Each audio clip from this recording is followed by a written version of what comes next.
Welcome to Empire Building, the podcast where we talk about building big businesses and even bigger lives. I'm your co-host, Via Williams.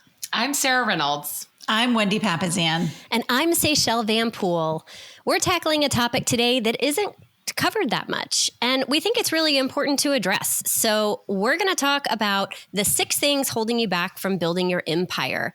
And I want you to know that although this episode is geared towards our female empire builders, it's actually really solid advice for everyone. And so to understand why this topic is so important, I want us to look at a tiny bit of perspective. So starting us off, right, women make up 50.8% of the world's population, right? And when we look back at history, women were given the right to vote on June 4th, 1919, right, with the 19th Amendment. That's just over 100 years ago. Wow. And that's crazy to think about. Just only 100 years and we've been able to vote. And, the 19th Amendment did not initially extend to women of African American, Asian American, Hispanic American, and American Indian heritage because of widespread and enduring inequality and racism from within the ranks of the women's suffrage movement. And so it wasn't even until the Voting Rights Act was passed nearly a half a century later on August 6th of 1965 that Black women were actually allowed to exercise their right to vote. That's stunning. Yeah. It is stunning to think about that. It's hard to believe. And listen to this statistic. Women couldn't even get their own bank accounts without a male relative co-signing with them until the Equal Credit Opportunity Act of 1974. I mean, that's in my lifetime. Me too. It's in my lifetime too. Wow. That is crazy. Totally crazy. And also thinking about women in leadership, another stat that is just eye-opening is women are just 5%, only 5% of Fortune 500 CEOs. So 95% of Fortune 500 CEOs are male. And it's actually down from a record high. The record high was 6.2% in 2017 for female CEOs of Fortune 500 companies. And 2%. Yeah, go ahead, Via. No, I'm so sorry. I did not mean to interrupt you. I'm just so blown away that it went down. That's what I was going to say. Yeah, How did it go down? Well, and also 5% of 500 is only 25. Right. So they're 25 high of 30 and went down to 25. Did you guys know that only 7% women represent only 7% of top execs in Fortune 100 companies, and we only occupy 10% of top management positions in the entire S&P 1500 companies. Wow. Yep. And just 19% of the S&P board's seats are held by women. Wow. Yeah. So, this makes me think, yes, we have made strides towards representation at every level of business. Yet, if you listen to the statistics we just gave you, that shows us that we have so far to go. So far. It's kind of staggering when you think about that. And so today I'm really excited about this topic because we're going to go over the 6 things holding you back from building your empire. And the first one I think is something we get asked all the time, right? The first thing is they say, how do you do it all, right? This idea that you can do it all. And there isn't enough time in the day to do it all. So how do you do it? This is the number one most asked question I think that I probably get when I'm in a teaching environment or speaking environment. It's like, how do you do it all is usually how it's frameworked. And the answer that all 4 of us always answer is we don't. We can't. Yeah. So becoming, just a master of leverage and hiring people, which we have a whole series on hiring that we would highly recommend that you listen to, is such a key part of that. Because the reality is to grow a powerful empire as a female, you must master leverage. You have to master leverage because you cannot do it all. And Sarah, I would argue that most of the time, mastering that leverage is mastering the leverage at home first, right? A lot of people think we need to hire an assistant or someone to help us in our business, but the reality is often we have home duties, and honestly, women even today are still doing the majority of the housework, the majority of the parenting duties, the majority of all the tasks around the house, and we're expected to run a big business at the same time. Mm-hmm. You know, Wendy, I had you come out and speak to about 100 of my agents a couple of years ago. And you talked about leverage. Yeah, it was really fun. And you talked about leverage. And I remember the number one thing I got after that talk that I still get is the women were blown away that the first step to their professional leverage was personal leverage, meaning you stood up there and you said, hey, first things first, your kids are not going to remember who made the dinner. They're going to remember that you sat down with them. Yes. They're never going to look back and say, well, who cooked this? Because it's just not how they think. And you said they're not going to remember who cleaned the house. They're going to just know if they had a clean house. That's what they're going to remember. But they're going to remember your time. And I've quoted that 100 times easily since then. And I just think that it's so true. Yep. So we make a joke all the time, but your first leverage might be your very own housewife. Yes, which it's actually true. Yeah. I like the addition of your very own. Yeah, your very own. You too get a housewife. Yeah, we all dream about having a sister wife, right? Exactly. Yeah. Please, that would be amazing. Yeah. And I think that leads into number 2 really well, right? Which is you need to master the leverage at home, but that also ties into what number 2 is, which is mom guilt. Yes. Right. And when we look at all of the things that have to get done, whether it is taxes, laundry, dishes, meals, school, homework, sports, running the errands, right? Like all of those things still have to get done. And then you add on top of that raising kids or even taking care of parents as they age, right? There's a lot of mom guilt that exists surrounding all of those pieces if you can't get them all done. Yeah. Well, I think it was a meme or something, probably something that you posted via on Facebook, but it talked about, kids in our grandmother's era, which was like speak when spoken to. And then, in the 60s, it's kind of like, I'm going to kick you out of the house while we play cards and have drinks in the afternoon with the other moms in the neighborhood. And now we're expected to, have a career and then also do everything else, right? Be a volunteer at the school, to make homemade cupcakes, to be there for every single event. And of course we want to be there for our kids, but I mean, there's just so much pressure to spend so much time with our children when really we're kind of the first generation of moms who's really had to do that. Well, the other piece when I think of mom guilt, I think of all the things that you guys have mentioned. I also think of the struggle, and I've talked to men and they don't struggle with this. I feel guilty when I'm always guilty. Meaning when I'm when I'm with my family, I'm feeling guilty. I'm not working. Yes. And then when I'm working, I'm feeling guilty that I'm not with my family. And it's like, I ask the men, I'm like, do you feel that? And they're just like looking at me like, what? I think that's a good lesson though, around the mom guilt, which is compartmentalization. And I think that that's something where men's brains are wired better for that in a lot of ways, just like in social, like how we're reared, how society raises us. Like men are better at compartmentalizing. When they're at work, they're at work. When they're at home, they're at home. And they're better about compartmentalizing and not carrying around that bleed over everywhere that I think that we as parents and moms especially feel. Yeah. So I have a focusing question for you guys. Since this is number 2 on 6 things holding people back from building their empire, my question is, can you be a great mom and build a big empire? Yes. Okay. I knew the answer, right? Obviously. Yeah. I hire and interview hundreds of people every year because of my position. And I do not think that 90% of women think the answer to that is yes.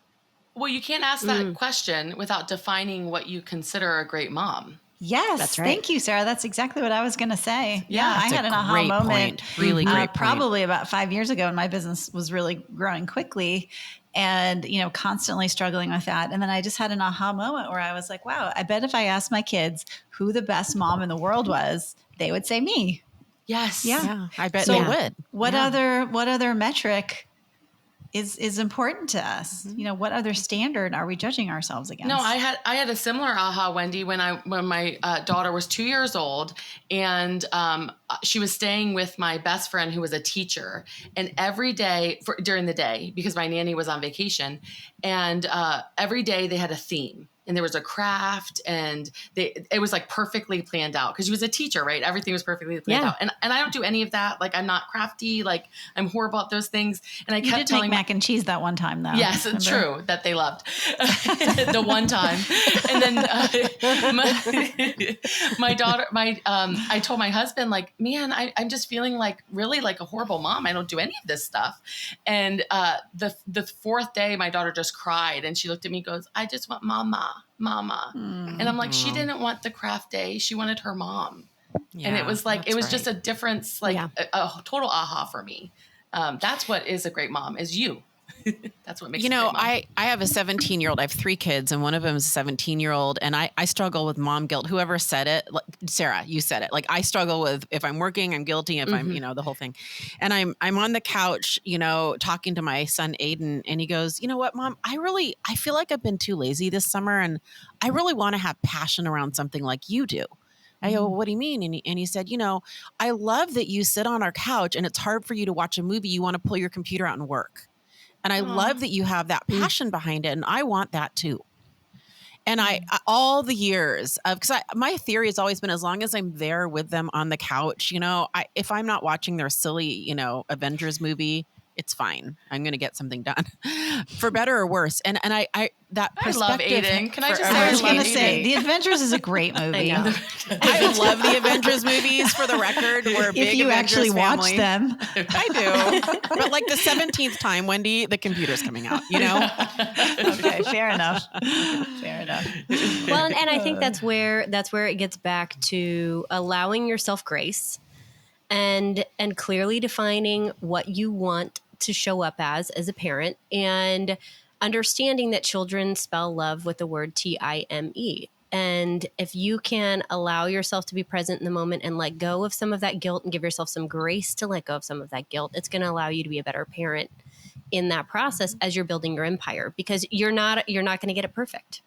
And to wrap number 2 up with a bow, I think that what I would say to women, this is a really important one to me, because it's probably one of the most common things I hear, is you can have it all. If you listen to our podcast, we're going to show you how you can be productive, you can be purposeful, you can build a really great business, you can be a great leader.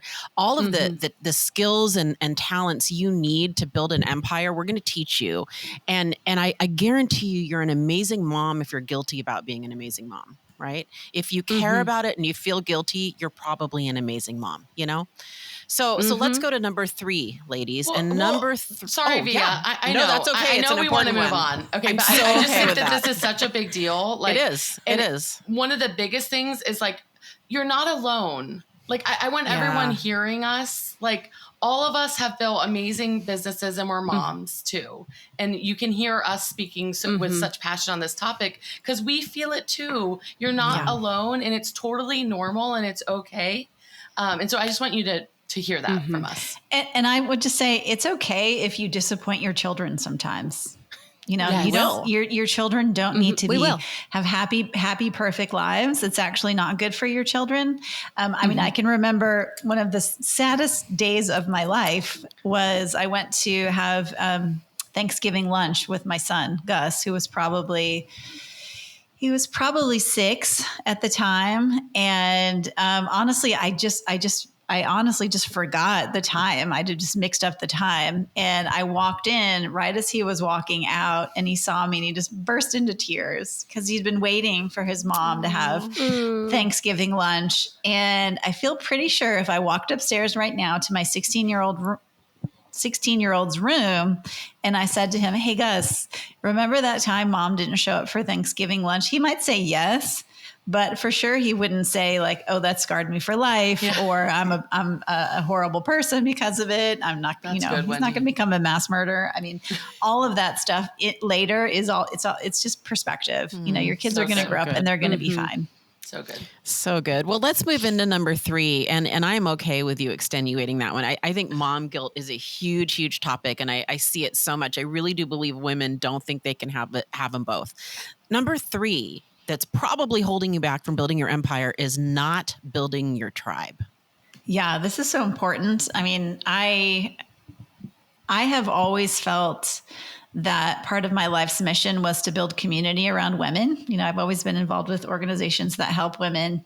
And so some of you guys have heard the story, but, I was feeling tribeless. I was feeling quite lonely as my business was growing very rapidly.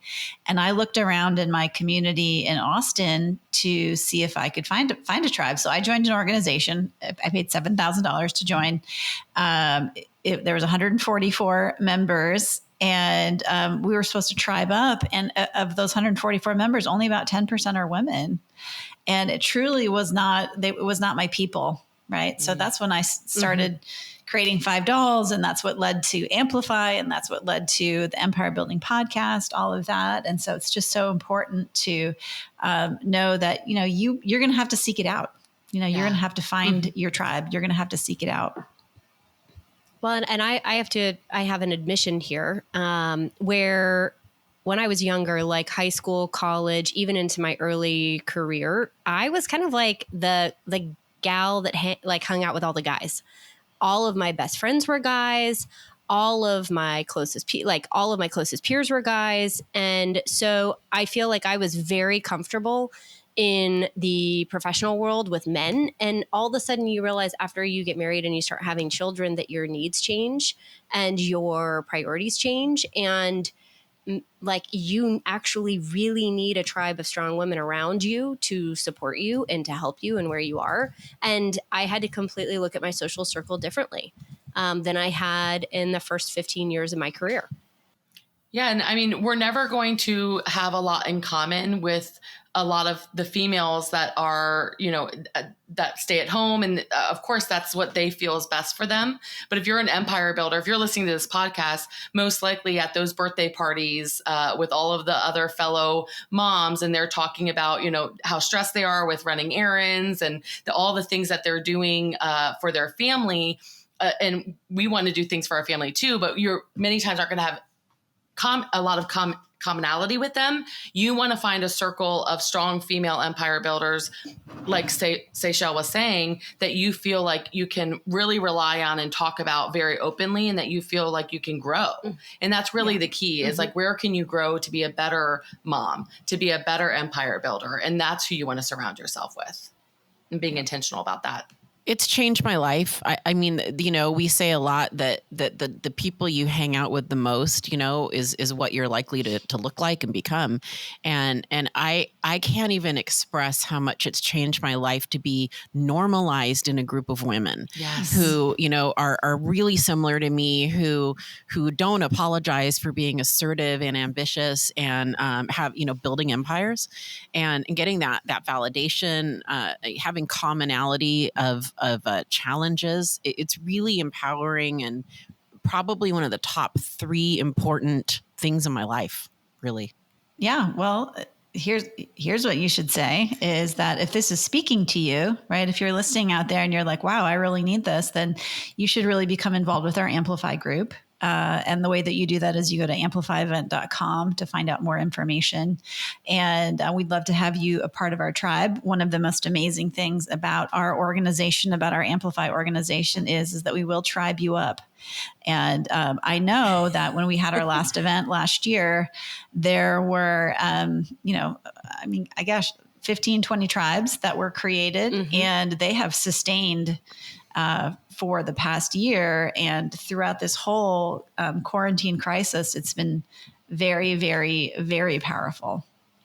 So if you're listening and you're saying, I need that, or if you're like me and I have it and I still am freaked out by it, because meaning I still want to pinch myself that this even exists. It does exist. There are groups of females that will support your assertiveness, that will support your strength. And it does exist, but you do have to be intentional about finding them.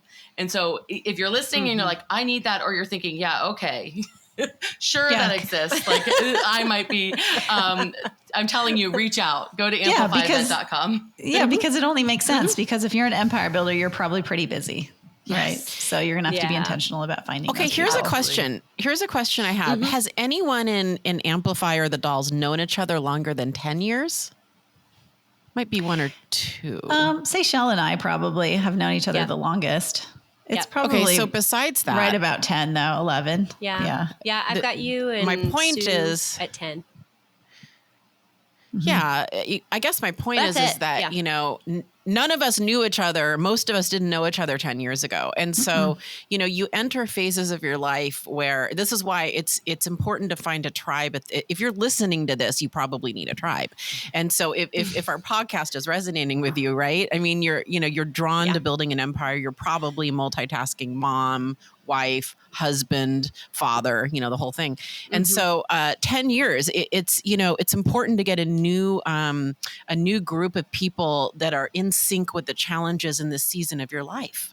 Gary Keller has always told us, right, that at some point you're going to have to get on a plane to go fly and see your closest friends, which I think many of us, when we first heard that, thought, I have plenty of great friends here locally. What are you talking about? But I will tell you, the coolest part about our tribe is that we all are nailing different parts of life at a different time. And the neat part about having diversity in backgrounds, diversity in ages, and diversity in where we are and where we're heading is that one person might be nailing spirituality, another might be nailing fitness, another one might be really killing it at wealth building right now, another one at business, right? We're all at different areas where we're failing and succeeding at massive levels, and we're pulling each other along. And so it's not that just one of us has had it figured out and we're just explaining it all to the rest. It's that we're all in active failure and growth, pulling each other forward. And if you have people that think big enough around you, you're going to grow that much faster than if you're left to your own devices, or maybe even your local devices. Yep. And I think that helps us, Seychelle, go into number 4, because honestly, number 4, they go together. Number 3 and number 4 in my mind goes together, which number 4 is not acknowledging that sexism exists and you need to deal with it. Right. Yep. So in being in a tribe that helps you with these kind of things is key. Right. And so that's number 4 is not knowing that it exists, and then you need to deal with it. That's right. Yeah, that's Sarah. That's so true. And I think all of us have experiences. We've all experienced sexism in the workplace, sexism, everywhere, all these like microaggressions, because we're women. And at the same time, understanding that, you're going to have to work twice as hard. Yeah. You're going to have to do the extra in order to get ahead. You're going to have to be, sort of aggressive, but not too aggressive, right? You need to speak up, but not too much. Like it's a tough dichotomy to really think about. But the reality is the only way that we're going to become a less sexist world is A, by talking about it, and then B, turning that 5% of women in the top Fortune 500s into 50.8%. Yes. That's the only way. Well, and we were talking about this right before we started the show. Seeing an example of someone that can make it happen, having mentors, having people that you can look at and say, they have done the 4-minute mile, they are living a huge life, and are a female, and are a CEO. We have to have more examples of that out there in society, or women don't think it exists. And so the more we're pushing and helping each other, the more that sexism is going to become less, the more that harassment will become less. And I will tell you one book that changed my life on this, being raised in the South, right? It's a pretty passive way of communication that females are taught here.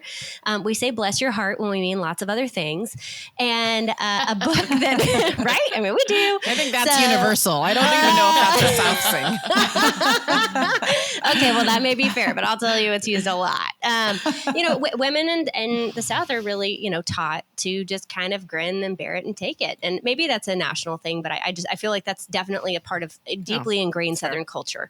For sure. And until I moved to New York, I didn't realize what actual communication looked like. It was like a totally different language, even though it was the same words. And a book that really helped me was the book Fierce Conversations by Susan Scott. Yes. And it really helped me understand how to take emotion out of a confrontational conversation and to move progress forward. And so if you might be feeling stressed about how you're being treated in the workplace, or what you want out of your workplace or life and where you want to go, I highly encourage you to listen to that book, read that book, to do the work from that book, because it made a huge difference in my world. Yeah. And I would just say your singular goal in this world is not to have everybody in the world like you. Yes. Yep. It's not that important. Right. Or as One Steve of the Jobs things- says, sell ice cream, right? If you want everyone to like you, go sell ice cream. That's a good meme. I posted that one. I love that That's a good one. I think one of the things I notice a lot in the workplace, and I work with a lot of fantastic men who are really committed to supporting women in leadership, and I'm in leadership in a male-owned organization, and just I'm surrounded with great men. One of the things though that I notice is they're uncomfortable discussing the differences. It's almost like they feel like, oh, we're neutral. We're just neutral. Why would you need to segregate? Why do you need to have a women's group? Like that's we're neutral. We don't need to worry about it. It's okay to acknowledge that we are different genders and we bring different things to the table. I find the parallel thing happening with racism. It used to be politically correct to say, oh, I don't see color. Well, actually, I see beautiful Black women and gorgeous Black men, and I happen to be white, and it's like I notice color and I celebrate all of it, and it's the same thing with gender, and so I think that's been the biggest aha for me. Has been with these guys who are super supportive of it, who feel like they can't talk about it because that in some way might, I don't know if it's offensive or what the issue is.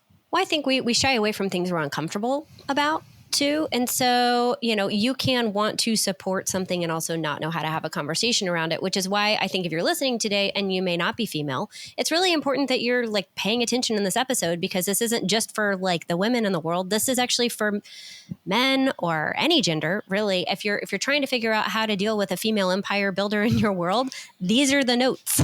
Yeah, this is the way to get in our head. All my men, hopefully you're listening. This is our head. They're in our head if they listen to this, because this is what we think about and talk about as our challenges. So even if you agree or disagree, I don't think that matters. I think what's important is to get our perspective and understand this is what we're thinking about and noticing.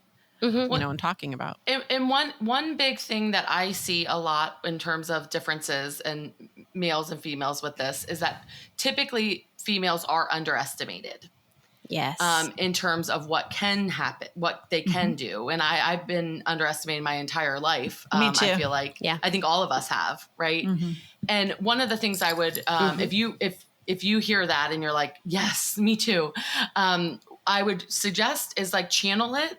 So for me, I've used it as a way to really propel my business forward and to propel myself forward. I actually now thrive off of it versus, and I know that sounds crazy, but that's how I have used it. No, it can become a superpower. It can. For sure. Yes. It can absolutely become the superpower. Exactly. Well, how it's a superpower is because they don't see us coming sometimes. That's right. Yeah. And That's so right. you can actually really slide by people really quickly because they are underestimating you.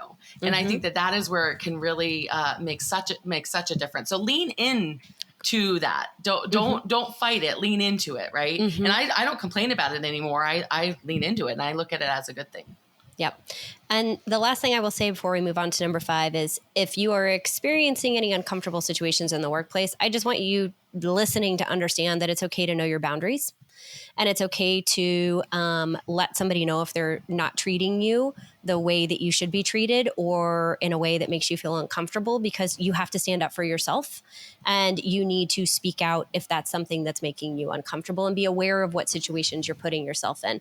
And this actually ties into number 5, but not in the way you probably think it does, which is a lot of women refuse to ask for help. And yes, in harassment, but we more mean it in a different way, which is you have to have somebody that believes in you, right? You have to have a friend, a spouse, a partner, a mentor, someone that believes in you. And Via said it really beautifully earlier. She's surrounded by a lot of men that support wanting to see women succeed in the workplace. I think all of us are really lucky to work with a company and to affiliate with a company where the founder of the company believes in seeing women succeed.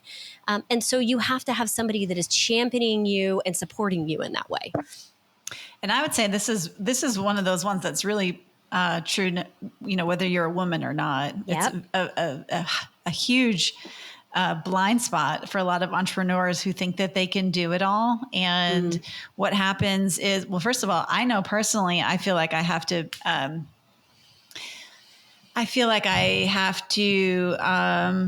seem like everything's going great all the time. That's just one of my characteristics is like, yeah, how's everything? It's great. It's all good. Everything's good. I don't know if it's like my Midwestern upbringing or whatever. But it's just like, kind of like stoicism around everything. And I've learned that as an empire builder, you can talk to your team and be vulnerable about what's going on in your life. And that's actually powerful. And it's a powerful demonstration of your leadership. But it's hard to ask for help. It can be really hard. Wendy, I just want to address that. I'm so happy you brought it up. This has been a really big theme of mine in my leadership. So now I'm speaking to everybody in your leadership hat, right? With your leadership hat on. And that is, I have worked really, really hard with my team, my division, the companies that I run, to make everybody see that seeking help and seeking coaching and collaborating with me, their leader, or their coworkers is a celebrated thing. Because you said it really well. We have this, I think, a little bit misguided view that, I'm self-reliant. And that means I don't ask for help. And actually, it's a sign of strength to ask for help. And it's a sign of humility. It's a sign of strength. And it's a sign of confidence, because I used to not ask for help a lot. And I think that I had a lower self-confidence, ironically, than now, where I'm so at ease and confident in my point of view and my ability to execute and my standing and my influence that it doesn't bother me. And I collaborate a lot more. I seek coaching a lot more. I've shed the need to look good and be right as much as I used to as a younger leader. And I think this is so important, and I see it a lot. I think this is one of your superpowers, Sarah. I think you're really good at finding a good idea and then finding the best person who's doing it and asking for help. It's something that I strive to do more of. And it's interesting because I'm a pretty strategic person, and I'm fairly intuitive. And so I think I lean on my strengths, right? When sometimes I really need to get outside perspective. And I think I honestly admire you. You're really good at it. No, it was fun. Thank you for saying that, Wendy. And I'm actually starting to realize that myself. When I was listening to our brother podcast, I don't think like a CEO, Gary and Jay were talking about competition and looking at research and development. Companies need to have a research and development, program or department. And when they were describing research and development, I was like, oh my goodness, I'm our research and development. Yeah, you're R&D. I'm like, that's what I do. I research, I develop, and then I go find, and I didn't realize that's what I was doing, but that is what I'm doing. And so that's part of it. But asking for help also on a personal front too, right? Sitting your spouse down and saying, this is what my day looks like. Can we talk about how we can maybe take the load at home and do 50-50, since I'm also working as much too, right? I like that. And having that direct conversation is key. One of the gifts I got from Brene Brown, her podcast is amazing if you guys aren't listening to it, but she talks about this in one of her podcasts where, everybody has basically 100% every day. And she has the constant conversation with the people in her world, mainly her husband, about where they're at. And if he comes to her and says, listen, I'm at 10, I am at 10% today. She can say, okay, well, I'm at a 40. That does not equal 100. So what are we going to do? Do we need to cancel some things? Do we need to do less? Do we need to not take our kid to soccer practice? Whatever that looks like. Do we need to order takeout in? Right? Just that dialogue. I love that dialogue around how are you doing? Right? Do you need support right now? That's so good. That's great. I think that's one of the biggest takeaways you can take from this podcast is that check-in. I love that. How are you doing? Yeah. That's great. Yeah, I love Thank that. you for that. Yeah, I love that. Well, let's move on to number 6. And my favorite. Yeah, this is all we of our saved the best favorites. for last. This could be a whole episode, honestly. Number 6. Be a whole episode. Yes, oh my goodness. Yes, we might do another episode just around this one, but so this is so interesting because the Harvard Business Review study that has been surveying men and women in the workforce since 2016, and they've surveyed thousands of people, talk about women under 25 are significantly less confident than men until the age of 40. And the reason why I waited to tell you about this is because up until men are 40, they're more confident than women in the workforce. And they ask for what they want. And the Seychelle, biggest hold on. secret. Stop. We have to stop you because you get so excited. I do. I get so excited. did it again. I was Say the circling number. for it. I just was circling for it. I know you were That's going why for it's it. highlighted in black. We were like highlighting it on. We're like, Seychelle, say it. I was getting to it, you guys. We have to say number 6. Right. Yes. Say Number it, Sarah. 6. Yes. Number 6 thing holding you back from building your empire is not effing going for it. Not going for it. Go for it. And the reason why it's so important is because Seychelle, why is this important? Seychelle, we want to hear. I get so excited. This is why I'm terrible at telling jokes too, is because I tell the punchline before I tell the joke. So welcome to my joke telling world. It is because a Harvard Business Review study showed that women are less confident in the workforce from under 25 years old all the way up until they're 40. And they're underconfident and they don't ask for what they want. And men, ironically enough, are overconfident in their skill set up until about 40. And that's when we start to see an equalization. And women, if you're thinking and you're listening to this and you're going, oh no, the good news for you is that women at 60 years old and older are actually more confident than men in the workplace in their skill set. And that's probably because they have had to overcompensate for the first 30 years of their career. I mean, you know, I'm dying to jump in right now, right? I'm literally biting my tongue right now. I mean, I'm like, there's so much in my head on this topic. This is a topic. I live this topic. I mean, I hire people, I lead people, and a lot of them are women. Women do not go for it. They don't ask for promotions. They don't do all the things. I literally have men who've been in the job 90 days. Yep. Asking for promotions in very aggressive ways, six months, very aggressive ways. And I was on the phone just yesterday with a prospective agent, and I said, "Hey, you know, what do you think about this position?" She's like, "Oh, I don't feel prepared for that. I think, you know, maybe once I have more experience, you know, maybe then, but I just don't think." And she was, by the way, well qualified for this role. And I must get that weekly, maybe at least every couple of weeks. And I am telling you, men do not say things like that. And by the way, men, I applaud you for this. Yes, this is a good thing. This is a great thing that you do. I am not slamming it. Women, I want you to just ask for more. I want you to go for it. Let me tell you something, ladies. The guys are no more prepared than you are. No. They are no better than you. They don't have any better skills than you. None of it. They're just more aggressive. That's the only difference. Yep. Also, know your worth. Yes. You know, I've had so many women apply for jobs in my organization where they've been making, you know, a 6-figure salary in their last job. And they come in and they say, yeah, this is what I'd like, but I'd take a little less. I don't know if you guys have had that experience, but it's been very common for women to say, I really want this job, but. And I think it's a common trend that women feel like they truly have to earn 100% of the position or be 100% qualified for a position before they feel like they have earned the right to be paid for that position. 100%. That is what it is. And you know, men say to themselves, hey, I'm just going to figure it out as I go. Yeah. I'm 60% qualified. I'll figure the rest out. Yeah.